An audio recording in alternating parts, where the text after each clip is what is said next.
যখন সমুদ্রের সবথেকে ভয়ঙ্কর প্রাণীর কথা বলা হয় তখন সবার আগে নাম আসে হাঙরের। যদিও সমুদ্রের সবথেকে বড় প্রাণী হচ্ছে নীলতিমি, কিন্তু এরা শান্ত স্বভাবের হওয়াতে সমুদ্রে সবসময়ই রাজত্ব করে বেড়ায় এই শার্কেরা। আপনাদের মধ্যে অনেকেই হয়তো জানেন এই পৃথিবীতে এক সময় বসবাস করত মেগালোডন শার্কেরা, যারা কিনা পৃথিবীর ইতিহাসের সবথেকে ভয়ঙ্কর এবং বড় শার্ক ছিল।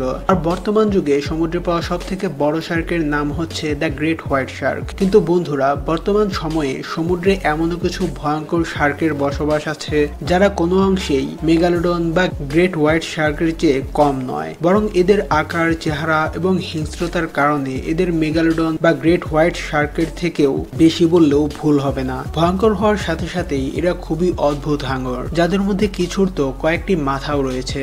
এর সাথেই প্রত্যেকটি শার্ককেই আপনি আজ জীবনে প্রথমবার দেখতে চলেছেন। তাই আর দেরি না করে এখনই আমাদের চ্যানেলটিকে সাবস্ক্রাইব করে নোটিফিকেশন বেলটিকে অন করে দিয়ে চলুন শুরু করা যাক। আর আপনি আগেই সাবস্ক্রাইব করে থাকলে আপনাকে অনেক ধন্যবাদ। Number 1, the goblin shark. কথায় আছে এই হাঙরকে যদি কেউ একবার দেখে তাহলে ভয়ে সে কয়েক রাত ঘুমাতে পারবে না। কারণ হলো এই হাঙরের ভয়ঙ্কর চেহারা। দেখতে এরা কোনো ক্রমেই কোনো সি মনস্টারের থেকে কম নয়, কিন্তু ভয়ের কোনো ব্যাপার নেই, কারণ একে খুঁজে পাওয়াই দুষ্কর। এরা সমুদ্রের 4500 ফুট গভীরে থাকতে পছন্দ করে। এই হাঙর মাছের সব থেকে স্পেশাল ব্যাপারটি হচ্ছে এর লম্বা নাক। অনেকেই ভাবতে পারেন এদের এই লম্বা নাক হয়তো এদের শিকারের ক্ষমতা কমিয়ে দিয়েছে। কোনো ক্রমেই তা নয়, কারণ এই ক্ষতি পুষিয়ে দিয়েছে তার ভয়ঙ্কর দাঁতওয়ালা মুখ। গবলিন শার্ক শিকার করার সময় নিজের মুখ 3 ইঞ্চি পর্যন্ত বাইরের দিকে বের করতে পারে। এই শার্ককে লিভিং ফসিলও বলা হয়, কারণ এই শার্ক আবির্ভাবের শুরু থেকে এখন পর্যন্ত এদের গঠনে কোনো পরিবর্তন আসেনি। গবেষক দলের কাছে এই হাঙর সম্পর্কে খুব বেশি ধারণা নেই, কারণ গত কয়েক বছরে বিজ্ঞানীরা মাত্র 2 থেকে 3টি গবলিন শার্কই খুঁজে পেয়েছে। Number 2, the frilled shark. কিছুদিন আগেও ধারণা করা হতো এই ধরনের শার্ক পৃথিবী থেকে বিলুপ্ত হয়ে গিয়েছে। বিজ্ঞানীরা এর আগে শুধু এদের ফসিলই খুঁজে পেয়েছিল, কিন্তু হঠাৎ করেই 2004 সালে বিজ্ঞানীরা সম্পূর্ণ জীবিত এক ফ্রিল্ড শার্ক খুঁজে পায়। এর আগে কখনোই এরকম হাঙর কেউ চোখে দেখেনি। এই ধরনের হাঙরদের সমুদ্রের গভীর তলদেশে বিচরণ করতে দেখা যায়। এদের মুখ, শরীর এবং সাঁতার কাটার ধরন কিছুটা সাপের সাথে মিলে যায়, যার জন্য একে গভীর সমুদ্রের সাপও বলা হয়। এদের মুখের ভিতর প্রায় 300টির মতো ধারালো এবং তীক্ষ্ণ দাঁত থাকে, যার মাধ্যমে এরা অন্য মাছেদের শিকার করে থাকে। আর লম্বায় এরা প্রায় 6 ফুট পর্যন্ত লম্বা হয়। কিন্তু এই শার্কের সবচেয়ে আলাদা বিষয় হচ্ছে এর লাল রঙের গিলস। এর শরীরের দুই পাশেই এরকম 6টি করে গিলস থাকে, যার জন্য একে অনেক ভয়ঙ্কর দেখায়। একে খুঁজে পাওয়ার পর বিজ্ঞানীরা একে লিভিং ফসিলের তালিকায় অন্তর্ভুক্ত করেছে। যদি আপনারা জেনে না থাকেন তাহলে আপনাদের জানানোর জন্য বলে দেই, লিভিং ফসিল তাকেই বলা হয় যাদের পৃথিবীতে আসার পর থেকে এখন পর্যন্ত কোনো পরিবর্তন আসেনি, একই রয়ে গিয়েছে। ফসিলে এদের যে নমুনা পাওয়া গেছে তা মিলিয়ন মিলিয়ন বছর পুরনো। সেখানেও তাদের যেরকম আকৃতি ছিল এখনো তাদের একই আকৃতি রয়েছে। Number 3, the ghost Shark. সমুদ্রের অনেক গভীরে যাওয়ার পর একটা পর্যায় রয়েছে যেখানে সূর্যের আলো আর পৌঁছায় না, চারিদিকে শুধু অন্ধকার থাকে। আর সেখানে যাওয়ার পর কিছু ভাগ্যবান লোকেরা এমন একটি প্রাণী দেখে যার শরীর এবং চোখ একদম সাদা, কিছু কিছু ক্ষেত্রে এরা নীলচেও হয়ে থাকে। এদের দেখে মনে হয় হরর মুভির কোনো প্রাণী, কিন্তু এই প্রাণী সাধারণত একটি মাছ ছাড়া আর কিছুই নয়। এর নাম দ্য গোস্ট শার্ক। এরা সমুদ্রের তলদেশে ডাইনোসরের যুগেরও আগে থেকে বিচরণ করে চলেছে, কিন্তু তবুও আমরা এদের সম্পর্কে খুবই কম জানতে পেরেছি, কারণ এই মাছ এতটাই বিরল যে এদের সর্বপ্রথম 2009 সালে ক্যালিফোর্নিয়ায় এক গবেষক দল সমুদ্রের 6700 ফুট গভীরে খুঁজে পায়। আর তখন থেকে এখন পর্যন্ত অনেক গবেষক দল গবেষণার জন্য এদের অনুসন্ধান চালিয়েছে, কিন্তু এরপর আর কেউ এই শার্ক খুঁজে পায়নি। এটি অনেকটা খড়কুটোর মধ্যে একটি সুই খোঁজার মতো কঠিন। নাম্বার 4, শ শার্ক। প্যাসিফিক সমুদ্রের তলদেশে এক এমন প্রজাতির হাঙর দেখা যায় যার মুখ একটি কাঁটাওয়ালা লম্বা করাতের মতো। গবেষক দল এদের সম্পর্কে খুব বেশি কিছু জানতে পারেনি। তারা শুধু জানে যে এদের মুখ চারপাশে লম্বা ধারালো দাঁতে পরিপূর্ণ। এদের মাথা কিছুটা চ্যাপ্টা হয়। লম্বায় এই ধরনের হাঙর প্রায় 3 ফুট পর্যন্ত দীর্ঘ হয়। তাছাড়া এরা কিভাবে খায়, কি খায় এবং এদের বংশবৃদ্ধি কিভাবে করে এই সম্পর্কে বিজ্ঞানীদের কোনো ধারণাই নেই। মনে করা হয় এই ধরনের হাঙর মানুষের জন্য বিপজ্জনক নয়, কিন্তু এই হাঙরের জন্য মানুষ খুবই বিপজ্জনক। গত কয়েক বছরে খবরে দেখা গিয়েছে যে বিরল হওয়ার কারণে মানুষ একে ধরে কালোবাজারে বিক্রি করে দিচ্ছে। বিরল হওয়ার কারণে এই শার্কের মূল্য অনেক বেশি হয়, আর যার কারণে তারা এটি করে থাকে, যার ফলে পরবর্তীতে প্যাসিফিক সমুদ্রে এই শার্কের রক্ষার প্রয়োজনীয় পদক্ষেপ নেওয়া হয়েছে। Number 5, basking Shark. এই হাঙর বিরল হওয়ার পাশাপাশি কিছুটা অদ্ভুত। যদি লম্বার হিসাব করা হয় তবে এরা লম্বায় 33 ফুট পর্যন্ত হয়, আর এদের গোলাকার মুখে রয়েছে 5টি গিলস। এদের শুধুমাত্র লেজই লম্বায় 6.5 ফুটের মতো লম্বা হয়। তারপরও যদি একে আপনার অদ্ভুত না মনে হয় তবে আপনাকে জানিয়ে দেই, বাস্কিং শার্ক এদের মুখ হা করা অবস্থায় 3 ফুট পর্যন্ত বড় করতে পারে। এরা সাঁতার কাটার সময় সবসময় হা করে থাকে, এর কারণ এদের খাদ্য গ্রহণের প্রয়োজনীয়তা। এই শার্কের সবসময়ই খাবারের প্রয়োজন হয়, তাই সাঁতার কাটার সময় এরা হা করে থাকে।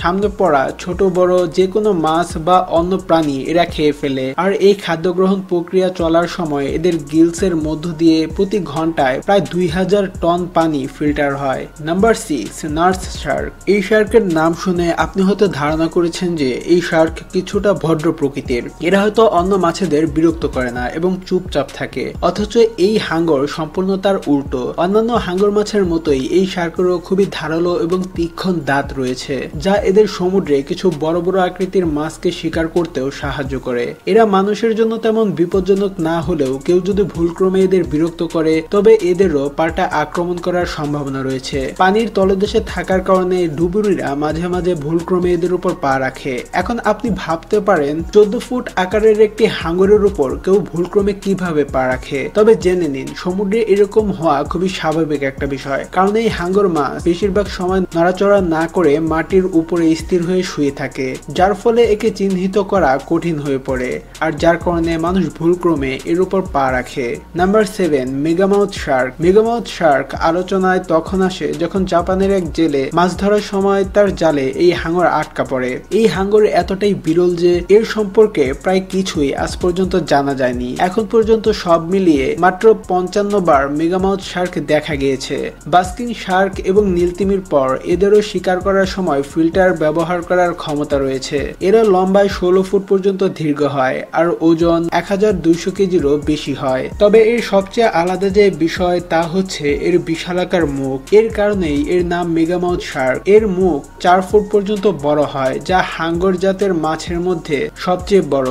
যদি এই মাছকে আপনি দেখতে চান তাহলে আপনাকে সমুদ্রের 1500 ফুট গভীরে যেতে হবে। Number 8, common থ্রেসার Shark. পৃথিবীতে বিচরণকারী প্রতিটি প্রাণী একে অন্যের থেকে আলাদা, কিন্তু কমন থ্রেসার শার্ক কিছুটা বেশি আলাদা, যার জন্য তারা আকর্ষণীয় একটি টপিক। এর সম্পূর্ণ আলাদা যে স্পেশালিটি আছে তা হচ্ছে এর লম্বা লেজ। এই মাছ লম্বায় প্রায় 20 ফুটের মতো হয়, আর অবাক করার মতো ব্যাপার এটি যে এদের লেজও আলাদাভাবে প্রায় 20 ফুটের মতো লম্বা হয়। গবেষকদের কাছে এই হাঙ্গর সম্পর্কে এত কম ধারণা রয়েছে যে 2013 সাল পর্যন্ত গবেষকরা জানতই না যে এর এই লম্বা লেজ কি কাজে লাগে। পরবর্তীতে জানা গেছে এরা এই লেজ শিকারের জন্য ব্যবহার করে থাকে। এরা যখন আশেপাশে কোনো মাছের ঝাঁক দেখে তখন এরা এদের লেজের মাধ্যমে সজোরে সেদিকে আঘাত করে। এরপর যখন মাছ দিক পাল্টিয়ে অন্যদিকে যাত্রা শুরু করে ততক্ষণে সেই মাছগুলো এই হাঙ্গর মাছের শিকারে পরিণত হয়ে যায়। তাছাড়াও এর আলাদা পাখনার সাহায্যে এবং স্পেশাল লেজের কারণে এরা পানিতে খুব দ্রুত চলাচল করতে পারে। Number 9, Angel Shark. অ্যাঞ্জেল আর শার্ক এমন দুটি শব্দ যা একে অপরের বিপরীত, কিন্তু এই শার্ককে পিছন থেকে বা উপর থেকে দেখলে মনে হয় যেন কোনো অ্যাঞ্জেল তার ডানা ছড়িয়ে উড়ে যাচ্ছে। অন্য সব হাঙ্গরের বিপরীতে অ্যাঞ্জেল শার্ক লুকিয়ে শিকার করে। যেহেতু এর শরীর চ্যাপ্টা প্রকৃতির, তাই এর চোখ শরীরের উপরের দিকে থাকে, যার জন্য এরা শুধুমাত্র এদের শরীরের উপর দিয়ে যাওয়া কোনো কিছুই দেখতে পারে। এর কারণেই এদের শিকার করার জন্য এবং শিকারকে দেখার জন্য এবং অন্যান্য প্রাণী থেকে নিজেকে সুরক্ষিত করার জন্য সমুদ্রের তলদেশে বালির নিচে লুকিয়ে থাকতে দেখা যায়। আর যখনই কোনো প্রাণী এর উপর দিয়ে যায় কয়েক সেকেন্ডের মধ্যেই এরা তখন তাকে শিকার করে ফেলে। তবে চিন্তার বিষয়, এখন এই হাঙ্গরের প্রজাতিটি খুব বেশি পরিমাণে কমে যাচ্ছে, আর গবেষকদের ধারণা অনুসারে কিছু বছরের মধ্যেই এই হাঙ্গরের প্রজাতি একদম বিলুপ্ত হয়ে যাবে। আর এই বিলুপ্ত হওয়ার পিছনে অনেক কারণ রয়েছে। প্রথম বড় কারণ হচ্ছে অন্যান্য মাছ শিকার করার সময় জেলেরা ভুলক্রমে এই হাঙ্গরদেরও শিকার করে ফেলে। আর এদের লাইফ সার্কেল খুবই আলাদা। স্ত্রী অ্যাঞ্জেল শার্ক তার শরীরের ভিতরেই ডিম পারে, যার ভিতরে 2 থেকে 4টি বাচ্চাই সুস্থ স্বাভাবিকভাবে জন্মায়। Number 10, multi headed Shark. এই ছবিটি দেখার পর আপনার হয়তো মনে হচ্ছে আসলে কি এরকম হাঙ্গর মাছের অস্তিত্ব রয়েছে? তবে এর উত্তর হচ্ছে হ্যাঁ, যদিও এরকম ঘটনা খুবই দুষ্কর, খুব কম মানুষই এদের দেখেছে। কিছুদিন আগেই ফ্লোরিডার এক জেলের নজরে পড়ে এই 2 মাথাওয়ালা শার্কের বাচ্চা। এরকম 2008 সালে ভারত মহাসাগরেও 2 মাথাওয়ালা বেবি শার্ক দেখা গিয়েছিল। আর এর মাধ্যমেই গবেষকরা ধারণা করে সমুদ্রের কোথাও না কোথাও পূর্ণবয়স্ক এরকম 2 মাথাওয়ালা হাঙ্গরও অবশ্যই রয়েছে, যা আজ নয়তো কাল সকলের সামনে অবশ্যই আসবে। তো বন্ধুরা, এই সকল শার্কগুলোর মধ্যে আপনার কাছে কোনটিকে সব থেকে অদ্ভুত, ইন্টারেস্টিং এবং ভয়ঙ্কর বলে মনে হয়েছে তা অবশ্যই নিচে কমেন্ট করে বলতে ভুলবেন না। আমাদের চ্যানেলটিকে এখনই সাবস্ক্রাইব করে নোটিফিকেশন বেলটিকে অন করার কথা ভুলবেন না। এই ভিডিওটিতে একটি লাইক ও বন্ধুদের সাথে শেয়ার করে দিন। ডেসক্রিপশনে দেওয়া লিংক থেকে আপনি চাইলে ফেসবুক এবং ইনস্টাগ্রামে আমাকে ফলো করতে পারেন। ভালো থাকবেন, সুস্থ থাকবেন আর আশ্চর্য দর্শনের সাথে থাকবেন। Stay happy, thank you.